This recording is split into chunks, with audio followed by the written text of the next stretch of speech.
ಲಾಯರ್ಗಳ ವಿರುದ್ಧ ಎಲ್ಲ ಈ ವಿಡಿಯೋ. ಆದರೆ ಕೆಟ್ಟ ಲಾಯರ್ಗಳ ವಿರುದ್ಧ ಮಾತ್ರ ಇರುವಂಥದ್ದು. ನಾವು ಮಾಧ್ಯಮದವರ ವಿರುದ್ಧ ಅಲ್ಲ, ಆದರೆ ಮಾಧ್ಯಮನ ಹೆಸರಿನಲ್ಲಿ ಕೆಟ್ಟ ಕೆಲಸ ಮಾಡ್ತಿರೋ ವಿರುದ್ಧ ನಾವಿದ್ದೀವಿ.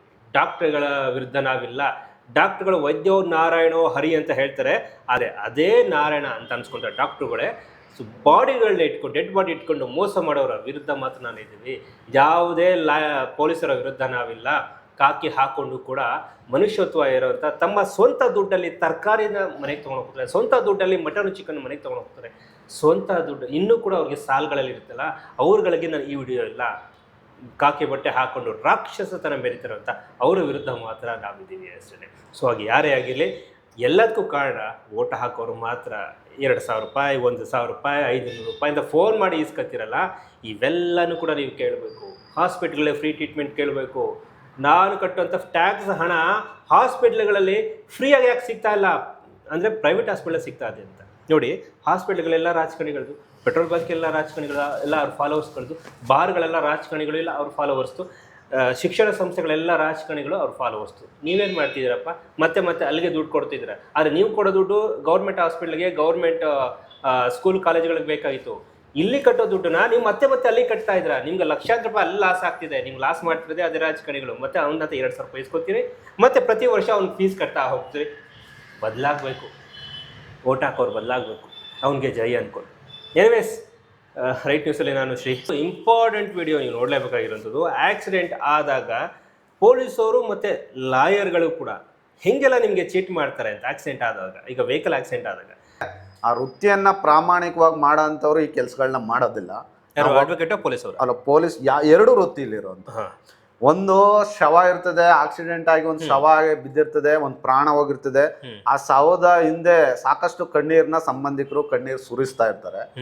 ಆ ಸಮಯದಲ್ಲಿ ನೀವ್ ಹೇಳ್ದಂಗೆ ಕೇಸ್ ನಡೆಸೋದಕ್ಕೆ ವಕಾಲತ್ತು ಸೈನ್ ಕೇಳೋದು, ಸೈನ್ ಹಾಕಿ ಇಮಿಡಿಯೇಟ್ ಆಗಿ ಹರಿ ಬನ್ನಿಲ್ಲ ಸೈನ್ ಹಾಕ್ಸ್ಕೊತಾರೆ, ಕೇಳ್ತಾರೆ. ಬಟ್ ನಮ್ಗೆ ಅವಾಗ ಯಾವ್ದಕ್ಕೆ ಸೈನ್ ಹಾಕ್ತಿದ್ವಿ ಅಂತ ನಮ್ಗೆ ಗೊತ್ತಾಗಲ್ಲ. ಅವ್ನು ಹೇಳ್ತಾರೆ ಇನ್ಶೂರೆನ್ಸ್ ಕ್ಲೈಮ್ ಆಗುತ್ತೆ ಹಂಗೆ ಹಿಂಗೆ ಅಂತ. ಅವರು ಆಯ್ತಪ್ಪ ಹೋದ್ರೋಗ್ಲಿ ಅಂತ ಅವ್ರು ಸೈನ್ ಹಾಕ್ಬಿಡ್ತಾರೆ. ಏನು ಅಂತ ಲಿಸ್ಟ್ ನೋಡಲ್ಲ. ಸೊ ಹೆಂಗೆ ಇದು ಯಾವ ಥರ ದಂಧೆ ನಡೀತಾ ಇದೆ ಇಲ್ಲಿ ನೋಡಿ. ಈಗ ಒಂದು ಆಕ್ಸಿಡೆಂಟ್ ಆಗುತ್ತೆ. ಆಕ್ಸಿಡೆಂಟ್ ಆದಾಗ ಇದೊಂದು ಚೈನ್ ಲಿಂಕ್ ಇದೆ ಸರ್. ನಾನು ನೇರವಾಗಿ ನನ್ನ ವೃತ್ತಿಯ ಘನತೆಯನ್ನು ಎತ್ತಿಡಿಬೇಕು ಅಂತಾನೆ ನಾನು ಹೇಳ್ತಿದ್ದೀನಿ. ಒಬ್ಬ ನ್ಯಾಯಯುತವಾಗಿ ವೃತ್ತಿ ಜೀವನ ನಡೆಸುವಂತವನು ಈ ರೀತಿಯವಾಗಿ ಹೋಗುವಂಥದ್ದಲ್ಲ. ಆದ್ರೆ ಯಾರೋ ಕರೆದಂತ ಸಮಯದಲ್ಲಿ ಅನ್ಯಾಯ ಆಗಿರುವಂತದ್ದು, ಯಾರು ಶವ ಇರ್ತದ ಅವ್ರ ಸಂಬಂಧಿಕರು ನಮ್ಗೆ ನ್ಯಾಯಬದ್ಧವಾಗಿ ಇನ್ಶೂರೆನ್ಸ್ ಇಂದ ಬರುವಂತ ಹಣವನ್ನ ನಮ್ಗೆ ತಕೊಡಿ ಅಂತ ಬಂದಾಗ ಅವ್ರ ಪರ ವಕಾಲತ್ ಹಾಕಿ ಕೇಸ್ ನಡೆಸುವಂತದ್ದು ಒಬ್ಬ ನ್ಯಾಯವಾದಿ ಧರ್ಮ. ಅದನ್ನ ಮಾಡ್ತಾ ಇದ್ದಾರೆ, ಸಾಕಷ್ಟು ಜನ ಮಾಡ್ತಿದ್ದಾರೆ. ಅಲ್ಲ, ಇಲ್ಲಿ ನಾವು ಲಾಯರ್ಗಳನ್ನೇ ನೋಡಿರಲ್ಲ, ಅವ್ರು ಇಮಿಡಿಯೇಟ್ ಆಗಿ ಬಂದ್ಬಿಟ್ಟಿರ್ತಾರೆ ಲಾಯರ್. ನೋಡಿ, ಅದನ್ನೇ ಹೇಳಕ್ ಬರ್ತಾ ಇದೆ. ಒಂದು ಆಕ್ಸಿಡೆಂಟ್ ಆಗ್ತಿದಾಗ್ಲೇ ಪೊಲೀಸರು ಎಂಟ್ರಿ ಆಗ್ತಾರೆ. ಪೊಲೀಸ್ ಕೆಲವು ಪ್ರಕರಣ ಅಂತ ನಾನು ಹೇಳ್ಕೊಬಿಡ್ತೀನಿ ಮುಂದೆ ಬಂದಾಗ. ಕೆಲವು ಪ್ರಕರಣದಲ್ಲಿ ಇಮಿಡಿಯೇಟ್ ಅವ್ರಿಗೆ ಒಬ್ರು ಮಧ್ಯೆ ಬ್ರೋಕರ್ ಇರ್ತಾರೆ, ಲಾಯರ್ಸ್ ಕರ್ಸ್ಕೋತಾರೆ, ಠಾಣೆಗೆ ಬರ್ತಾರೆ. ನೇರವಾಗಿ ಹೇಳ್ತಿದ್ದೀನಿ ನಾನು, ನನ್ನ ಪರಿವಾರ ಅಂತ ನಾನೇನು ಮುಚ್ಚ ಇಟ್ಕೊಳ್ಳೋದಿಲ್ಲ ಅಂತ. ಅವರು ಸಂಬಂಧವಾಗಿರೋಂಥವ್ರೇ ಇರ್ತಾರೆ, ಅವರು ಎಲ್ಲರೂ ಆಗಿರೋದಿಲ್ಲ. ಬಂದಾಗ ನಿನ್ನ ಹತ್ರ DL ಇದೆ, ಇನ್ಶೂರೆನ್ಸ್ ಎಲ್ಲ ನೋಡಿ ನಮ್ ಕಡೆನೇ ಅಡ್ವೊಕೇಟ್ ಇದಾರೆ, ನಿಮ್ಗೆ ನಾವು ನ್ಯಾಯ ಕೊಡಿಸ್ತೀವಿ ಅಂತೇಳಿ ಮಾಡ್ತಾರೆ.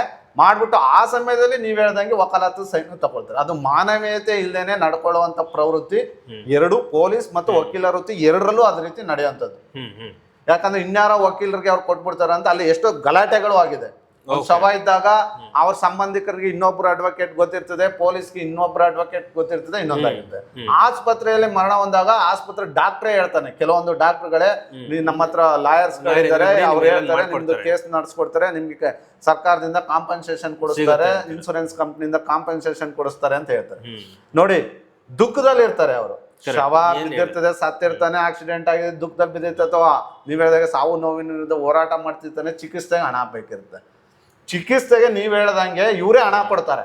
ಫ್ರೀ ಆಗಂತೂ ವಕೀಲರು ಕೊಡೋದಿಲ್ಲ. ಫ್ರೀ ಆಗಂತೂ ವಕೀಲರು ಕೊಡೋದಿಲ್ಲ, ಡಾಕ್ಟರ್ ಕೊಡೋದಿಲ್ಲ, ಇನ್ನೊಬ್ರು ಕೊಡೋದಿಲ್ಲ. ಅದಾದ್ಮೇಲೆ ಇಂತಿಷ್ಟು ಪರ್ಸೆಂಟೇಜ್ ಅಂತ ಅಂದಾಗ ನೀವು ಗೆದ್ದಾಗ ಕೊಡ್ಬೇಕು ಅಂತ ಅವ್ನು ಕೇಳಿ ಪೂರ್ವವಾಗಿ ನಿಮ್ಮ ಹತ್ರ ಒಪ್ಪಂದ ಮಾಡ್ಕೊಂಡು ಆಂಡಿಮೆಂಟ್ ಪ್ರೊನೋಟ್ ಮಾಡಿಸ್ಕೊಂಡು ಇನ್ನೊಂದು ಮಾಡ್ಕೊಂಡು ಚೆಕ್ ಇಸ್ಕೊಂಡು ಕೆಲವೊಬ್ರು ವಕೀಲರು ಹಂಗ್ ಮಾಡಿದ್ದಾರೆ, ಮಾಡ್ತಾನು ಇದ್ದಾರೆ. ಅದಕ್ಕೆ ಡಾಕ್ಟ್ರು, ಪೊಲೀಸು, ಲಾಯರು 3 ಜನನು ಕೂಡ ಇದಕ್ಕೆ ಭಾಗಿಯಾಗ್ತಾರೆ. ಇನ್ಶೂರೆನ್ಸ್ ಕಂಪ್ನಿನೂ ಕೂಡ ಭಾಗಿಯಾಗಿದೆ. ಇನ್ಶೂರೆನ್ಸ್ ಆಫ್ಟರ್ ರಿಜಿಸ್ಟರ್ ಆದ್ಮೇಲೆ ಇವ್ರು FIR ಆಗುತ್ತೆ. FIR ಆದ್ಮೇಲೆ ಸೀಜ್ ಮಾಡ್ತಾರೆ ವೆಹಿಕಲ್ ನ. ಆ ಬಾಡಿಗೆ ಏನೈತೆ ಇಮ್ಮಿಡಿಯೇಟ್ ಚಾರ್ಜ್ ಶೀಟ್ ಆಗುತ್ತೆ. ನೀವು ನೋಡಿ MVC ಕೇಸ್ಗಳಲ್ಲಿ ನಾನು ನೋಡ್ತಾ ಇರೋದು, ಆಕ್ಸಿಡೆಂಟ್ ಕೇಸಲ್ಲಿ ಇಮ್ಮಿಡಿಯೇಟ್ ಚಾರ್ಜ್ ಶೀಟ್ ಆಗುತ್ತೆ, ನ್ಯಾಯಾಲಯಕ್ಕೆ ಬಂದ್ಬಿಡುತ್ತೆ.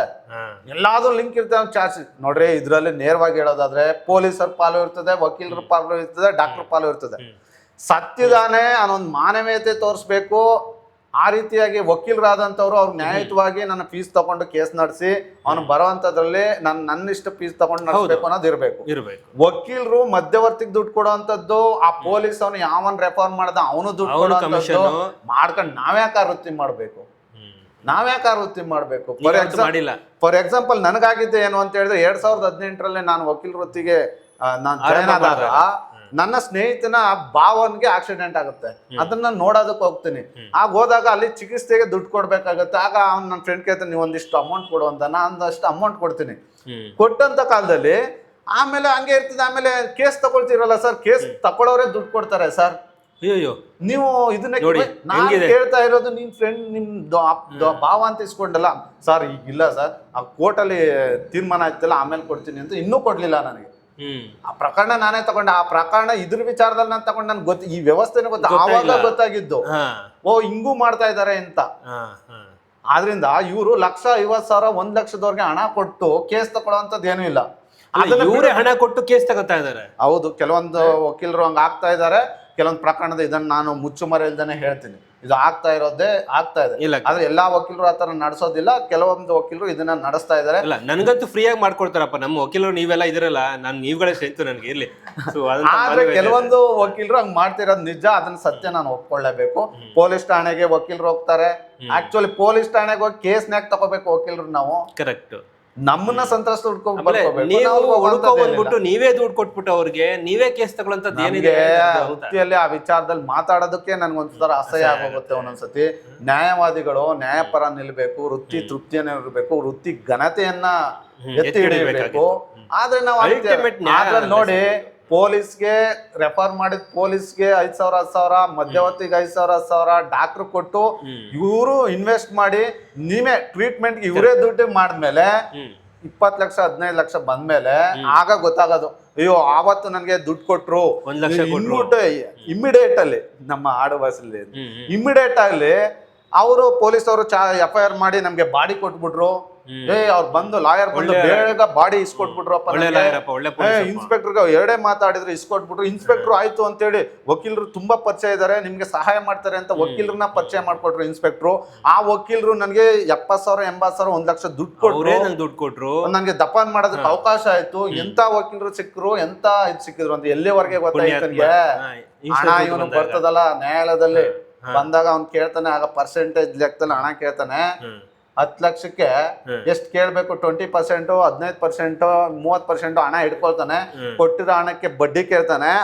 ಆವಾಗ ಇವನು ಗೊತ್ತಾಗೋದು, ನೀವ್ ಯಾಕೆ ಸರ್ ಹಣ ಇಟ್ಕೊಳ್ತೀರಿ? ಆವಾಗ ಜಗಳ ಸ್ಟಾರ್ಟ್ ಆಗತ್ತೆ ಅಲ್ಲಿ. ಇಂಥವ್ರು ನನ್ನ ಹತ್ರ ಸಾಕಷ್ಟು ಜನ, ನೀ ಏನ್ ಮಾಡ್ತಿದ್ದಪ್ಪ, ನೀನು ಅವತ್ತಿನ ದಿನ ನೀನು ವಕಾಲತ್ತು ಸೈನ್ ಮಾಡೋದಕ್ಕೆ ನೀ ಯಾಕೆ ಹಣದಿಂದ ವಕೀಲರಿಂದ ಪಡೆದಿದ್ದೆ? ನಮ್ಗೆ ಅವಾಗ ಹೇಳಲಿಲ್ಲ ಸರ್. ಆ ಗಾಬರಿಲಿ ಏನು ಹೇಳಕ್ಕೂ ಆಗಲ್ಲ ಅಂತ ಹೇಳ್ತಾರೆ. ಕೇಸ್ ಗೊತ್ತಿರ್ತದೆ ಸರ್, ಗೊತ್ತಿರ್ತದೆ. ಅವತ್ತಲ್ಲಿ ಯಾರು ಹತ್ರದಲ್ಲಿ ಇರ್ತಾರೆ ಅವ್ನು ಕೊಟ್ಬಿಡ್ತಾನೆ. ಯಾವನ್ ಪೊಲೀಸ್ ಇರ್ತಾನೆ ಅವ್ನ ರೆಫರ್ ಮಾಡ್ಬಿಡ್ತಾನೆ. ಈ MVC ಕೇಸ್ಗಳಲ್ಲಿ ಇದೇ ಒಂದು ಸಾಕಷ್ಟು ಜನ ಇದನ್ನ ದುರುಪಯೋಗ ಮಾಡ್ಕೊಂಡಿದ್ದಾರೆ. ಎಲ್ಲರೂ ಅಂತ ಹೇಳೋದಿಲ್ಲ ನಾನು. ಸಾರ್ವಜನಿಕರಿಂದ ದೂರ ಬಂದದಕ್ಕೆ ನೀವು ನಾನು ಕೇಳ್ತಾ ಇದ್ರಿ. ನಾನು ನನ್ನ ವೃತ್ತಿ ತೃಪ್ತಿ ಮತ್ತು ನನ್ನ ಆತ್ಮಕ್ಕೆ ವಂಚನೆ ಮಾಡದೆ ಹೇಳ್ಬೇಕಲ್ಲ. ಆ ಹಣ ಪೇಷಂಟ್ ಅವರು ರಿಲೇಷನ್ ಬಂತು. ಅವಾಗ ಲಾಯರ್ ಹೋಗ್ಬಿಟ್ಟು ನಿನ್ಗೆ ದುಡ್ಡು ಬಂತಲ್ಲಪ್ಪ, ನನಗೆ ಇಷ್ಟು % ಕಮಿಷನ್ ಕೊಡು ಅಂತ ಹೇಳ್ತಾರೆ. ಅಲ್ಲಿ ಕಮಿಷನ್ ಅಂದ್ರೆ ಸುಮಾರು 10 ಲಕ್ಷ ಆಗೋಗ್ಬಿಡುತ್ತೆ. ಆದ್ರೆ ಇವನು 1 ಲಕ್ಷ ಕೊಟ್ಟು ಅವನ ಕುರಿನ ಒಳಕ್ಕೆ ಹಾಕೊಂಡಿರ್ತಾನೆ ಆಕ್ಸಿಡೆಂಟ್ ಆ ಟೈಮ್. ಆ ಲಾಯರು ಅದನ್ನೇ ವೃತ್ತಿ ಧರ್ಮನ ಮರಿತಾ ಇದ್ದೀರಾ ನೀವು ಅಂತ ನೀವು ಹೇಳ್ತಾ ಇರೋದು. ಹೌದು, ಅದನ್ನ ಹಾಕೊಂಡು ಕಪ್ಪು ಕೋಟ ಅವರ ವಿರುದ್ಧನೇ ನೀವು ನಿಂತಿದ್ದೀರಿ. ಅಂದ್ರೆ ಯಾರು ಅಂದ್ರೆ ಮನುಷ್ಯತ್ವ ಮರೆತು ಕೆಲಸ ಮಾಡ್ತಾರೆ ಅವ್ರ ವಿರುದ್ಧ ಅಷ್ಟೇ. ಹೌದು, ಇನ್ಶೂರೆನ್ಸ್ ಕಂಪನಿಗಳು ಜಾಬ್ ಸ್ಯಾಟಿಸ್ಫ್ಯಾಕ್ಷನ್ ಅಂತ ವೃತ್ತಿಯಲ್ಲಿ ತೃಪ್ತಿ ಇರ್ಬೇಕು ಅಂತ. ಇವತ್ತು ಸ್ವಾತಂತ್ರ್ಯ ಬರ್ಬೇಕಾದ್ರೆ ವಕೀಲರೇ ಮುಂಚೂಣಿಯಲ್ಲಿ ನಿಂತು ನ್ಯಾಯ ಕೊಡಿಸ್ತಂತ, ಸ್ವಾತಂತ್ರ್ಯ ಕೊಡಿಸ್ತಂತವ್ರು.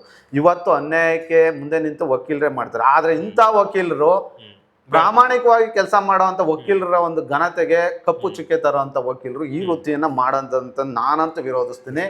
ನನ್ನ ಪರಿವಾರ ವಕೀಲ ಪರಿವಾರ ಆದ್ರೂ ಕೂಡ ಇದನ್ನ ನಾನು ವಿರೋಧಿಸ್ತೀನಿ. ಅಲ್ಲ, ನಾವು ಮಾಧ್ಯಮದಲ್ಲೂ ಕೂಡ ಇದ್ದೇವೆ. ನಾನು ಕೆಲವು ಮಾಧ್ಯಮ ನಾವು ವಿರೋಧಿಸಲ್ವಾ? ಸುಳ್ಳು ಅಂತ ಹೇಳೋರು ಇದ್ದಾರೆ. ಸುಳ್ಳುನ್ಗೆ ಅವನು ದೇವತಾ ಮನುಷ್ಯ ಅಂತ ಹೇಳೋರು ಇದ್ದಾರೆ, ಅವನು 10 ಕೋಟಿ ಲೂಟಿ ಮಾಡಿರ್ತಾನೆ, 10,000 ಕೊಟ್ಟು ಒಂಚೂರು ಊಟ ಹಾಕಿದ ತಕ್ಷಣ ಅಥವಾ ನಿಮ್ಗೇನೋ ಕವರ್ ಹಾಕೊಟ್ಟ ತಕ್ಷಣ ಅವ್ನಿಗೆ ಮತ್ತಷ್ಟು ಅವನ ಒಳ್ಳೆಯವನು ಅಂತ ಹೇಳೋಣ ನಮ್ಮ ಮೀಡಿಯಾದಲ್ಲೂ ಇದ್ದಾರೆ, ಇಲ್ಲ ಅಂತ ಹೇಳ್ತಿಲ್ಲ, ಎಲ್ಲ ಇದನ್ನು ಸಂಸ್ಥೆನಲ್ಲೂ ಇದ್ದಾರೆ. ದಯವಿಟ್ಟು ಇವರು ಆ ಥರ ಸಂತ್ರಸ್ತರಾದಂಥವ್ರು ಆ ಕೇಸ್ ಆಗುತ್ತೆ, ಇಮಿಡಿಯೇಟ್ ಏನು MEC ಪ್ರಕರಣ ಆಗಲ್ಲ, ಅದು ಚಾರ್ಜ್ ಶೀಟ್ ಆಗಬೇಕು, FIR ಆದಮೇಲೆ ಚಾರ್ಜ್ ಶೀಟ್ ಆಗಬೇಕು, ಸೀಸ್ ಮಾಡಬೇಕು ವೆಹಿಕಲ್ನ, ಒಂದು ಪ್ರೊಸೀಜರ್ಸ್ ಇರ್ತದೆ, ವಿಟ್ನೆಸ್ನೆಲ್ಲ ಇದು ಮಾಡಬೇಕು, ಅದನ್ನೆಲ್ಲ ತಡೆಯಬೇಕು, ಅಲ್ಲೇ ಹಣ ಬೇಕು ಅಂತ ಇವರು ಆತೋರೆ ಅಂತದ್ದು.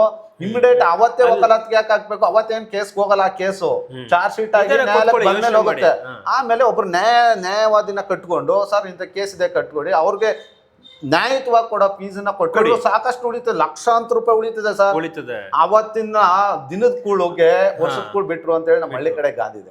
ಅವತ್ ದಿನದಕ್ಕೆ ಇವರು ಅಲ್ಲಿ ಸತ್ತಾಗ ಹೆಣ ಬಿದ್ದಾಗ ಸಾಕಷ್ಟು ಜನ ಬಂದು ಹೇಳ್ತಾರೆ ಈ ವಕೀಲರು ಬೇಕು, ಆ ಪೊಲೀಸ್ ಸ್ಟೇಷನ್ಗೆ ಹೋಗ್ಬೇಕು, ಇದು ನಾನು ದುಡ್ಡಿಸ್ಕೊಡ್ತೀನಿ, ನನ್ನ ಜೇಬಿಂದ ಕೊಡ್ತೀನಿ ಅನ್ನೋ ವರ್ತನೆಗಳನ್ನ ಪ್ರದರ್ಶನ ಮಾಡ್ತಾರೆ. ಇವೆಲ್ಲವೂ ಕೂಡ ತಾತ್ಕಾಲಿಕವಾಗಿರ್ತದೆ. ಅದ ರೀತಿ ಸಮಸ್ಯೆ ಆದವರು ನ್ಯಾಯಾಲಯಕ್ಕೆ ನೀವೇ ಬನ್ನಿ, ಅಥವಾ ನೀವು ಸಂಬಂಧಿಕರು ಒಬ್ಬ ವಕೀಲರನ್ನ ನೇಮಿಸ್ಕೊಂಡು ನೀವು ಅಲ್ಲಿ ಬರುವಂತ ಕಾಂಪನ್ಸೇಷನ್ ಅಮೌಂಟ್ ನ ಪಡೀರಿ, ಸಾಕಷ್ಟು ಹಣವನ್ನ ಇದರಲ್ಲಿ ಉಳಿಸ್ಬೋದು ಅಂತ ನಾನು ಹೇಳ್ತೀನಿ. ಎಸ್ ವೀಕ್ಷಕರೇ, ಇದು ಆಕ್ಸಿಡೆಂಟ್ ಕೇಸಲ್ಲಿ ಯಾರಾದ್ರು ಆಕ್ಸಿಡೆಂಟ್ ಆಯಿತು ಅಂದ ತಕ್ಷಣ ನೀವು ಗಾಬರಿ ಆಗೋದು ಬೇಡ. ನಿಮ್ಮ ವೆಹಿಕಲ್ಗೆ ಅದಕ್ಕೊಂದು FIR ಅನ್ನು ಹಾಕಿ ಅದನ್ನು ಸೀಸ್ ಮಾಡಿ ಅದನ್ನು ಸ್ಟೇಷನ್ ತೊಗೊಂಬಂದು ಆನಂತರ ಅದು ಎಂಕ್ವೈರಿ ಶುರು ಆಗುತ್ತೆ. ಆದರೆ ಅದಕ್ಕೂ ಮುಂಚೆ ಲಾಯರ್ಗಳು ಇಮಿಡಿಯೇಟಾಗಿ ಪೊಲೀಸ್ ಸ್ಟೇಷನ್ಗೆ ಓಡ್ಬಂದು ನಿಮಗೆ ದುಡ್ಡು ಕೊಟ್ಟು ನಿಮ್ಮ ಹತ್ರ ಒಂದು ಪೇಪರ್ಗೆ ಸೇನ್ ಹಾಕ್ಸ್ಕೊಂಡಂದ ಅಲ್ಲಿ ಯೋಚನೆ ಮಾಡಿ ನಿಮಗೆ ಲಾಯರ್ ಯಾಕೆ ದುಡ್ಡು ಕೊಡ್ತಾರೆ ಅಂತ. ಯಾಕಂದ್ರೆ ಇವತ್ತು ಎಷ್ಟೋ ಜನ ಕ್ಲೈಂಟ್ಗಳು ಲಾಯರ್ನ ಹುಡ್ಕೊಂಡು ಹೋಗ್ತಾರೆ, ಆಗ ಅವ್ರು ಕೇಳಿದ ಫೀಸ್ನ ಅವ್ರು ಕೊಡ್ತಾರೆ, ಏನೋ ಹೆಚ್ಚು ಕಡಿಮೆ ಅವ್ರಿಗೆ ಏನು ಬೇಕೋ ಅದು ಕೊಡ್ತಾರೆ. ಬಟ್ ಈ ವಿಚಾರದಲ್ಲಿ ಹುಡ್ಕೊಂಬಂದು ನಿಮಗೆ ದುಡ್ಡು ಕೊಡ್ತಾ ಇದ್ದಾರೆ ಅಂತಂದರೆ ನಿಮ್ಮನ್ನು ಒಳಗೆ ಹಾಕೊಳ್ತಾರೆ ಅಂತ. ನೆಕ್ಸ್ಟು ನಿಮಗೆ ಹಣ ಬಂತು ಅಂತಂದಾಗ ಯಾರು ಡೆಡ್ ಬಾಡಿ ಸತ್ತೋಗಿರ್ತಾರೆ ಅಥವಾ ಕೈಕಾಲು ಮುರ್ಕೊಂಡಿರ್ತಾರೆ, ಅವ್ರಗಳ ಪರವಾಗಿ ಇನ್ಶೂರೆನ್ಸ್ ಕಂಪ್ನಿಯಿಂದ ಹಣ ಬಂತು ಅಂದಾಗ ಆ ಹಣದಲ್ಲಿ ಈ ಲಾಯರ್ಗಳಿಗೆ ಲಕ್ಷಾಂತರ ರೂಪಾಯಿ ಸಿಗುತ್ತೆ. ಅದ್ರ ಒಳಗಡೆ ನೀವೇನು ಅನ್ಕೊಂಡಿರ್ತೀರ ಅಂದರೆ ಲಾಯರು ದೇವ್ರಂತ ಬಂದರು, ನನ್ನನ್ನು ಕಾಪಾಡ್ಬಿಟ್ರು, ನನ್ನ ಬಿಡಿಸ್ಬಿಟ್ರು, ನನಗೆ ಅವರೇ ದುಡ್ಡು ಕೊಟ್ಟರು ಅಂತೀರಿ. ಕೊನೆಗೆ ನಿಮ್ಮ ಅಕೌಂಟಿಗೆ ದುಡ್ಡು ಬರುತ್ತಲ್ಲ, ಅವಾಗ ಕೊಡಬೇಕಲ್ಲ, ಒಂದು 8, 10, 15 ಲಕ್ಷ, ನಿಮ್ಗೊಂದು 30 ಲಕ್ಷ ಬಂದಿರುತ್ತೆ, ಒಂದು 8, 10 ಲಕ್ಷ ಕೊಡಬೇಕಲ್ಲ, ಅವಾಗ ನಿಮ್ಗೆ ಉರಿಯುತ್ತೆ. ಸೊ ಅವಾಗ ಗೊತ್ತಾಯ್ತಾ ಲಾಯರ್ ಏನಕ್ಕೆ ನಿಮ್ಗೆ 1 ಲಕ್ಷ ಕೊಟ್ಟ ಅಂತ. ಸೊ ಈ ಥರದ್ದು ಘಟನೆಗಳು ನಡೀತಾ ಇದೆ. ಹಾಗಾಗಿ ಎಚ್ಚರವಾಗಿರಿ, ಒಂದು ಒಳ್ಳೆ ಲಾಯರ್ನ ಸ್ನೇಹನ ಬಯಸಿ. ಕೆಲವು ಲಾಯರ್ಗಳು ನಿಜಕ್ಕೂ ಕೂಡ ದೇವರಂಥ ಲಾಯರ್ಗಳಿದ್ದಾರೆ, ಅದು ನನ್ನ ವಿಚಾರದಲ್ಲ ಸಿಕ್ಕಿರೋರಲ್ಲ ಅಂತವ್ರನ್ನೇ, ಎಲ್ಲ ಯಂಗ್ಸ್ಟರ್ ಲಾಯರ್ಗಳೇ, ಆಮೇಲೆ ಹಿರಿಯರು ಕೂಡ ಇದ್ದಾರೆ. ಹಾಗಾಗಿ ಒಳ್ಳೆ ಲಾಯರ್ಗಳಂತ ಇರ್ತಾರೆ, ಅವನ್ನ ಸ್ವಲ್ಪ ಸಂಬಂಧನ ಬೆಳೆಸ್ಕೊಳ್ಳಿ. ನಿಮ್ದು ಯಾವುದೇ ಸಮಸ್ಯೆ ಆದರೂ ಕೂಡ ಇಮ್ಮಿಡಿಯೇಟಾಗಿ ಅವರೇ ನಿಮಗೆ ಸಪೋರ್ಟ್ ಮಾಡ್ತಾರೆ.